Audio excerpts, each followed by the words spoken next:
Iran Israel మధ్య భీకర యుద్ధం కొనసాగుతుంది. ఇరాన్పై ఇజ్రాయెల్ విరుచుకుపడుతుంది. ఇజ్రాయెల్ దాడులను ఇరాన్ తిప్పికొడుతుంది.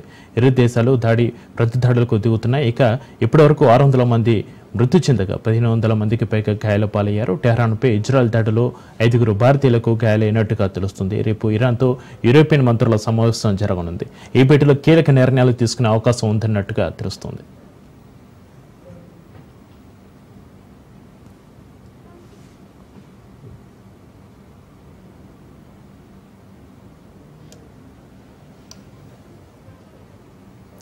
ఇజ్రాయెల్ ఇరాన్ ఉధృత పరిస్థితులు తీవ్రమవుతున్న ఈ యుద్ధంలో టెహ్రాన్ సైనిక మౌలిక సదుపాయాలను దెబ్బతీసి భారీ విజయం సాధించామని ఇజ్రాయెల్ చెబుతున్నప్పటికీ ప్రతి దాడులను అడ్డుకునేందుకు ఈ దేశం తీవ్రంగానే చెమటోడుస్తోంది.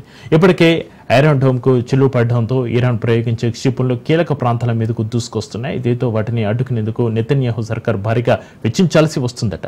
ఇక దీని గగనతల రక్షణ వ్యవస్థ నిర్వహణ కోసం ఒక రాత్రికి ఏకంగా $285 మిలియన్, భారత కరెన్సీలో దాదాపు 2400 కోట్లు ఖర్చు చేస్తున్నట్లుగా తెలుస్తోంది.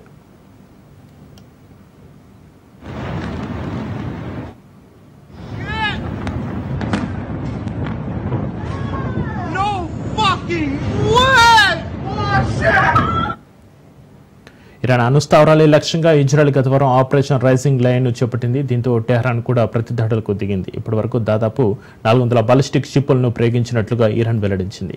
అత్యంత ఎక్కువ ఎత్తులో ప్రయోగించే ఈ క్షిపణులను ప్రతిఘటించేందుకు ఇజ్రాయెల్ రక్షణ దళాలు యూరో సిస్టమ్ను వినియోగిస్తున్నాయి. దీంతో పాటుగా డేవిడ్స్ స్లింగ్, అమెరికన్ సరఫరా చేసిన ప్యాట్రియాట్స్ థర్డ్ బ్యాటరీస్ వంటి అధునాతన లేయార్డ్ మిసైల్ డిఫెన్స్ వ్యవస్థలను రంగులోకి దించాయి.